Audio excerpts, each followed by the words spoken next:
Assalamualaikum warahmatullahi wabarakatuh. Merhaba, kembali lagi di channel Bumi Kelas.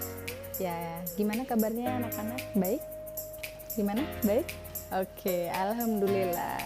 Mudah-mudahan kita selalu diberikan kesehatan Allah, diberikan nikmat iman, Islam, dan ihsan. Amin amin ya rabbal alamin. Hari ini Bumi akan membahas tentang bab 1 ya, tentang pengenalan dan komponen-komponen komputer.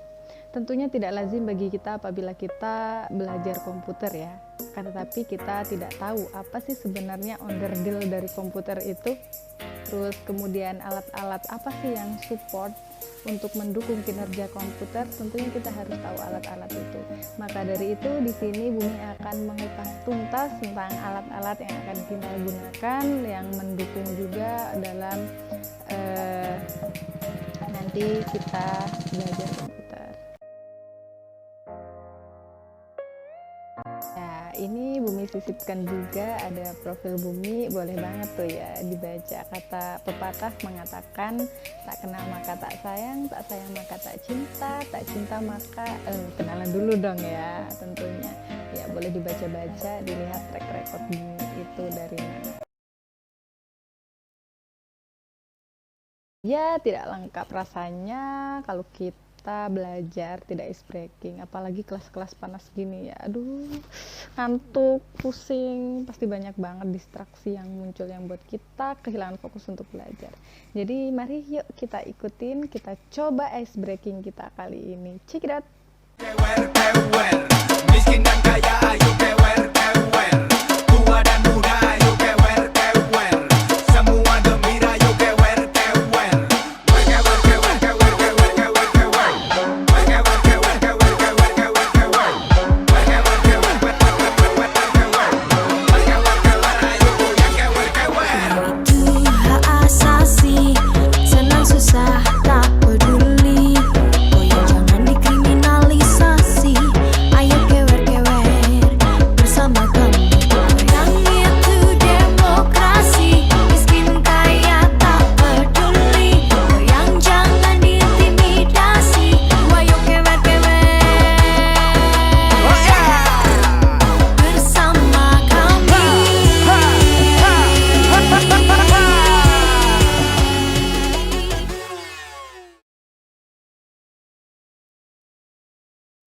Oke, selesai. Jadi setelah ice breaking tentu kita sudah semangat belajar, akhirnya kita langsung sekarang bisa masuk ke materi ya. Jadi untuk yang pertama, bagian pertama di sini Bumi akan menjelaskan tentang daftar isi dulu. Daftar isi di sini kita akan membahas dua bagian. Pertama kita akan membahas tentang pengenalan komputer dan yang kedua adalah komponen-komponen yang ada di dalam komputer. Tapi sebelum kita menjelaskan tentang cara kerja komputer dan juga komponen-komponennya, tentu kita harus tahu ya apa itu sebenarnya komputer ya. Karena nggak mungkin tiba-tiba kita langsung komputer ini bagiannya ini, tapi nggak tahu sih sebenarnya apa sih komputer itu, nanti gagal fokus ya. Secara definisi komputer itu dapat diartikan sebagai alat elektronis guys yang dapat digunakan untuk menginput data, kemudian dapat digunakan juga untuk mengolah data, kemudian setelah itu dapat memproses data dan untuk agar bisa data itu nanti dikeluarkan guys, dan akhirnya nanti data ini dapat terkoordinasi di bawah kontrol yang nanti akan tersimpan di dalam memori. Jadi itu adalah definisi dari komputer. Bagian A, pengenalan komputer ya.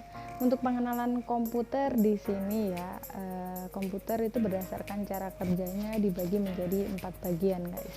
Untuk yang pertama, bagian pertama itu namanya input device. Yang kedua itu adalah prosesor, yang ketiga itu adalah memori, dan yang keempat itu adalah output device. Nah, yang kalian lihat ini adalah tabel yang menjelaskan ya guys, posisi di mana cara kerja komputer itu, mulai dari input device, kemudian prosesor, memori, dan kemudian output device itu ada di mana. Nah, itu yang ada di tengah tuh yang kayak dikotakin itu kan kelihatan kalau ditulis CPU ya. Jadi di dalam CPU itu sudah ada yang namanya prosesor, kemudian sudah ada di situ memori, baik itu RAM dan ROM-nya. Dan itu nanti biasanya CPU sudah dibungkus sama casing namanya. Nah, kemudian di situ ada juga tuh di sisi kirinya sebelumnya itu ada input device. Jadi nanti input device itu letaknya bukan di dalam CPU-nya ya guys ya, tapi ada di luarnya. Jadi alat yang ada di luar nanti yang akan dikoneksikan ke dalam tabung itu di CPU itu. Nah, sedangkan yang output device itu yang di sebelah kanan, sisi kanan itu adalah alat keluaran. Nanti alat keluarannya ini biasanya periferalnya nanti dicolokin ke CPU ini. Atau kalau kita sudah tidak pakai CPU ya, kalau yang sekarang generasi kelima ini kan pakai laptop gitu ya, udah nggak ada ini lagi CPU-nya sudah ada di langsung bawah keyboard itu, jadi langsung dicolok aja sih di situ. Kerja komputer kita gambarkan yang pertama itu adalah input device. Jadi input device ini adalah perangkat keras ya, perangkat keras yang berfungsi untuk memasukkan data ke dalam memori komputer ya. Jadi cara memasukkan data itu kayak gimana? Nggak mungkin kan tiba-tiba langsung masuk aja ke memori, nggak, tapi kita butuh yang namanya alat. Nah, alat masukan inilah yang namanya input device tuh, perangkat kerasnya. Apa aja itu? Biasanya yang pertama itu adalah keyboard, kedua ada mouse, terus ada joystick, kemudian ada touchscreen ya, yang monitor touchscreen itu, atau pentus itu juga termasuk peralatan masukan untuk memasukkan data ke dalam komputer.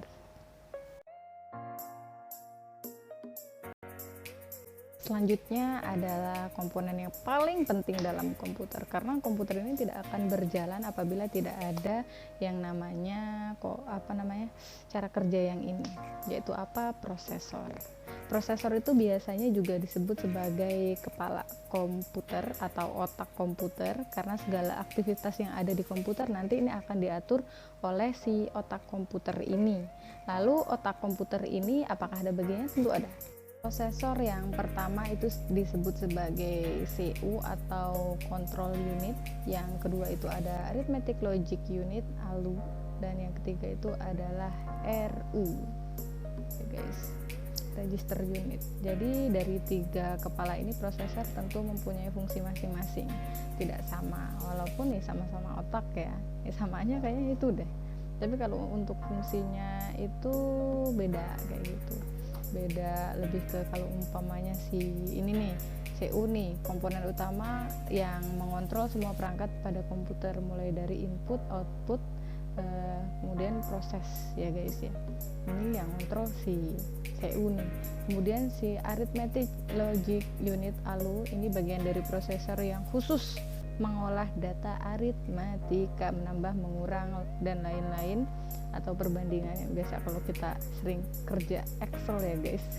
Ini tugasnya si ALU nih makanan si ALU tiap hari beda kan guys tentunya ya. Dan yang terakhir ini adalah RU ya, register unit ya, komponen utama yang bukan komponen utama, maksudnya adalah komponen yang paling kecil kayak gitu ya penyimpanannya, tapi justru dia itu tuh bisa fungsinya tuh cabai rawit gitulah, lebih bisa mempercepat kinerja dari komputer kayak gitu, walaupun sebenarnya dia penyimpanan prosesor dari yang utama dia lebih kecil kayak gitu, tapi dia memiliki kelebihan kecil cabai rawit itu tadi, dia kecepatannya lebih tinggi daripada yang lain, sehingga dia bisa mempercepat kinerja dari komputer itu.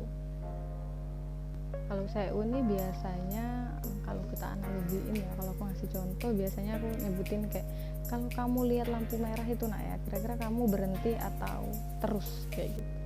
Nah, jelasnya kita berhenti kan, tapi seketika ada lampu hijau apakah kita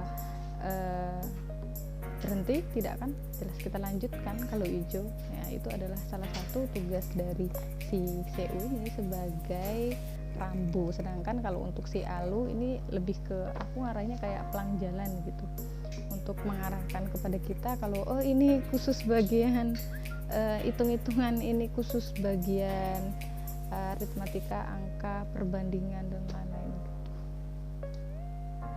Udah bukan? Udahlah.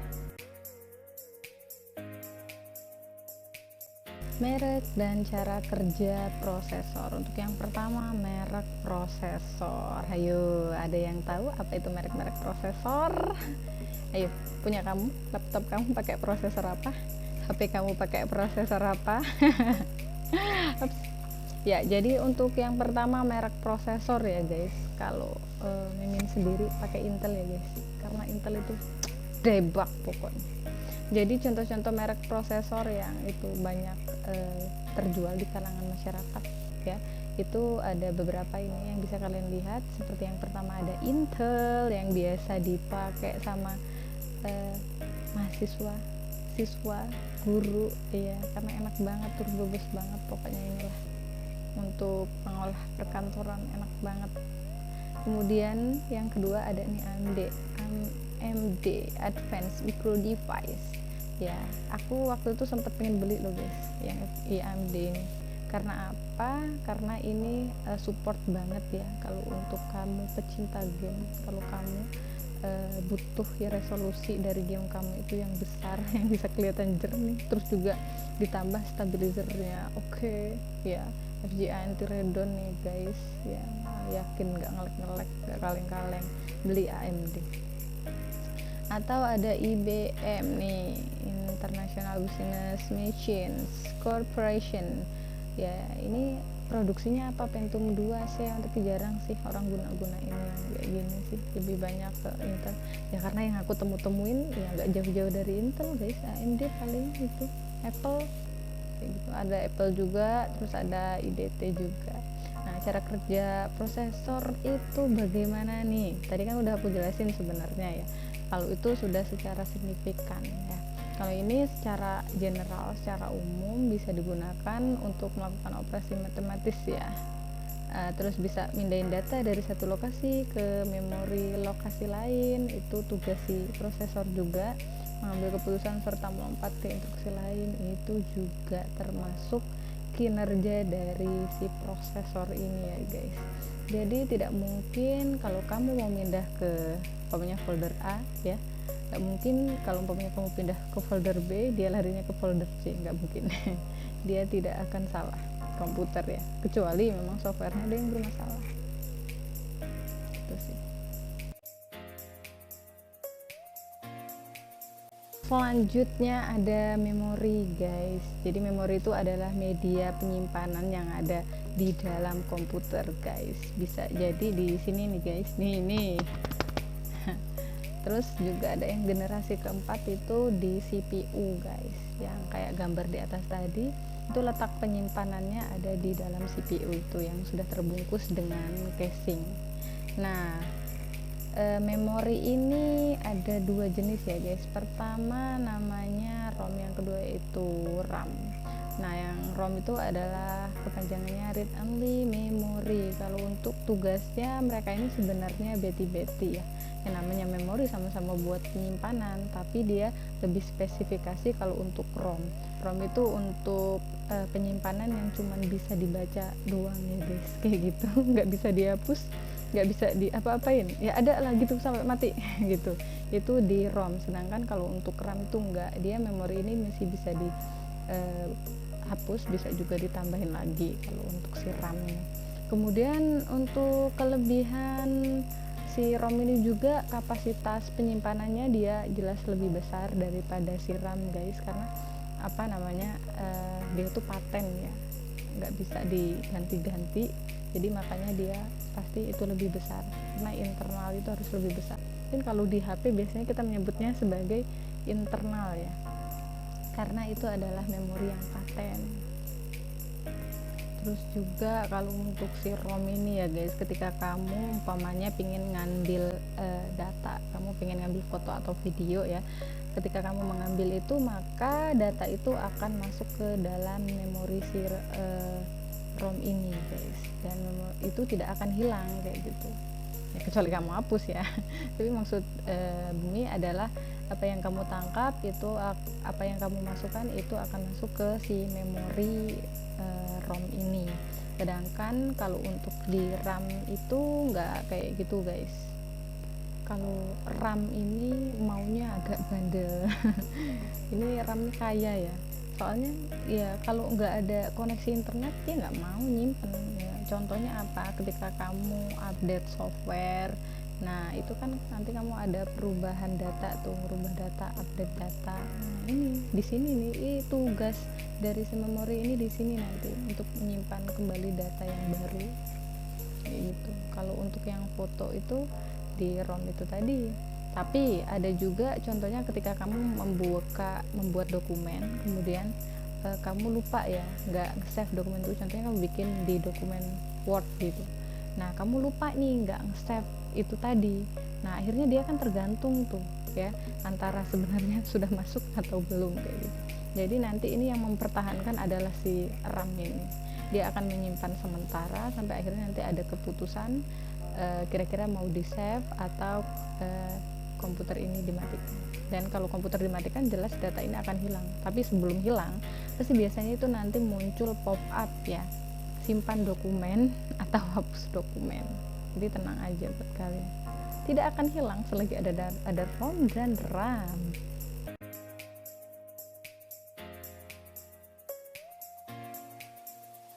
Selanjutnya amati gambar berikut ya.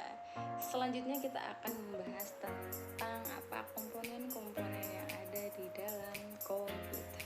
Bagian kedua ya guys, komponennya. Nah di sini kalian lihat sistem komputer itu sudah kita bahas tadi di poin pertama. Kemudian di sini di sistem komputer itu akan turun ini adalah bagian-bagiannya, bagian komponen dari komputer itu. Nah yang pertama ada hardware, yang kedua ada software, dan kemudian di sini ada brainware. Dan dari setiap komponen ini mempunyai fungsinya masing-masing, kita bisa lihat fungsinya banyak sekali ya. Oke, untuk yang pertama kita akan bahas di slide selanjutnya.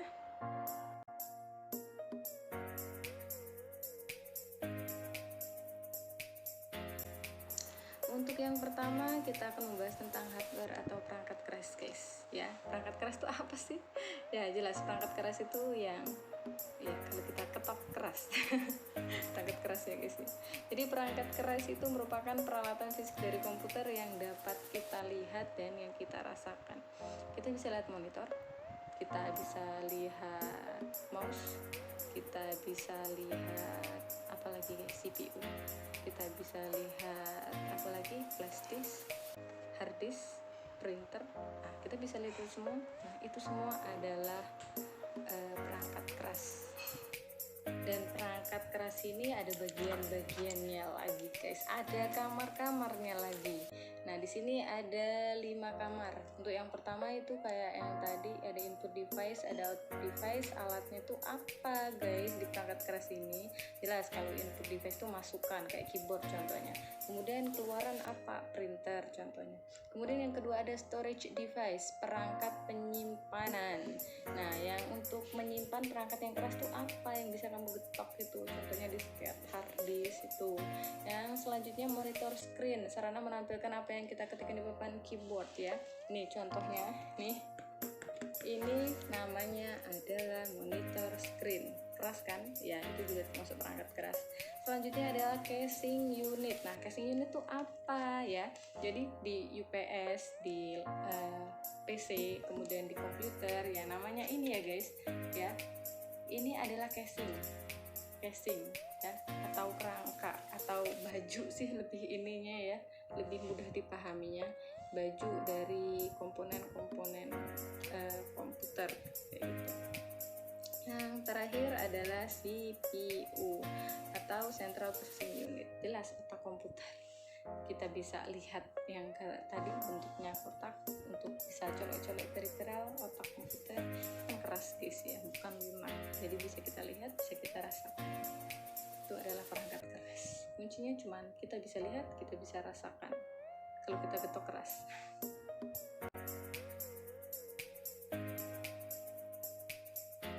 kedua adalah software atau perangkat lunak, program komputer yang digunakan untuk menjelaskan suatu pekerjaan sesuai yang dikehendaki. Apa saja sih sebenarnya? Banyak juga kamarnya. Ada 5. Yang pertama di situ ada sistem operasi. Contohnya apa? Unix, Novel, Windows itu termasuk perangkat lunak. Terus ada program utility, Norton, ScanDisk untuk membersihkan sampah di komputer itu juga termasuk perangkat lunak. Yang ketiga ada program aplikasi nih, program khusus keuangan, IO, Payroll, GL itu ya termasuk perangkat lunak. Terus ada program paket, Microsoft Word, terus ada bahasa pemrograman. Jadi semua aplikasi-aplikasi yang itu namanya perangkat lunak guys. Tapi ini dibeda-bedain karena dia punya tugas yang beda-beda. Ada yang pengolah kata, ada yang khusus desain grafis, ada yang bagian sistemnya karena dia mempunyai fungsi yang berbeda sehingga dia harus dikamarkan, dibeda-bedain kayak gitu.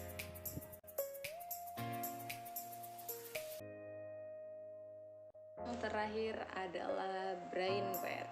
Ya, brainware itu adalah personil yang terlibat langsung dalam pemakaian komputer. Jadi setiap orang yang menggunakan komputer itu dinamakan brainware. Nah, ketika Bumi nih, contohnya Bumi lagi buka komputer, lagi selfie nih, klik gitu.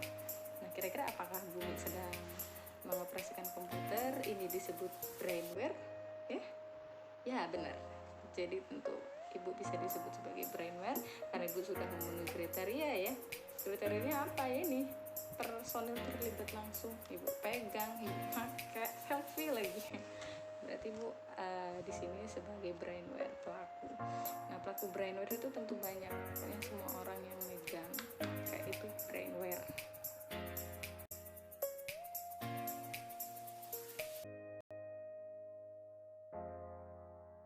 Ya, akhirnya selesai sudah penjelasan kita tentang perangkat komputer ya, pengenalan perangkat komputer dan kemudian komponen-komponen yang ada di dalam komputer.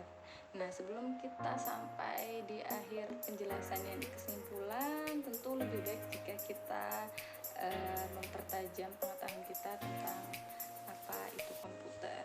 Jadi gimana kalau kita main game dulu ya? Jadi seperti ini aturannya yang akan jelaskan. Di sini ada spin ya.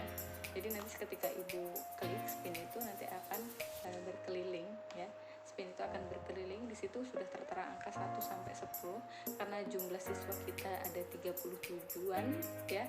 Jadi silakan dipersiapkan ketika ibu spin. Yang pertama, putaran pertama itu dari absen 1 sampai 10. Untuk putaran kedua itu dari 11 ke 20. Putaran ketiga itu adalah dari 21 ke 30 dan putaran keempat itu adalah dari 31 sampai ke 37.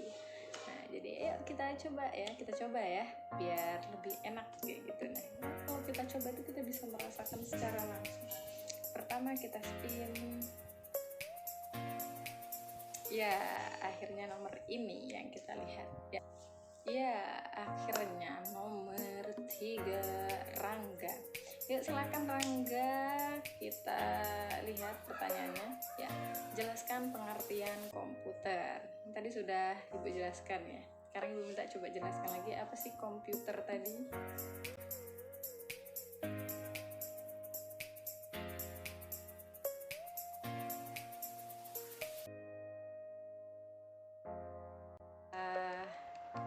Ibu salut, ternyata banyak anak-anak ibu yang pintar-pintar pahamnya dengan sudah paham tentang pengenalan komputer dan komponen yang ada di dalam komputer. Karena jelas itu sangat mudah dipahami ketika kita bisa melihat, ketika kita bisa merasakan. Dari contohnya perangkat keras kita sudah tahu kayak gitu. Oh, ini loh yang namanya komponen-komponen komputer di perangkat kerasnya. Kemudian ketika kita melihat pada saat contohnya ibu memperlihatkan kepada kalian ini, oh ini loh ternyata softwarenya, dan kemudian ketika ibu menjelaskan, loh ini loh ternyata brainware-nya. Jadi sangat mudah dipahami ya kalau untuk pembelajaran tentang pengenalan dan komponen-komponen yang ada di dalam komputer itu. Ya, jadi dengan berakhirnya semua sama kuis kita hari ini ya. Berakhir pula pembahasan dari bab 1 ini ya. Nah, jadi kita tibalah di kesimpulan. Jadi kesimpulan kali ini adalah komputer adalah sekumpulan alat elektronik yang saling bekerja sama, dapat menerima data, mengolah data, dan memberikan informasi serta terkoordinasi di bawah kontrol program yang tersimpan di dalam memori. Nah, komputer ini juga memiliki 4 cara kerja yang harus kita ingat. Jelas yang pertama itu ada input device, yang kedua ada prosesor ketika ada memori, dan yang keempat adalah output device. Dan kemudian juga dibantu dengan komponen-komponennya. Apa itu? Ada 3 juga. Yang pertama itu adalah software, kedua adalah hardware, dan yang ketiga adalah brainware.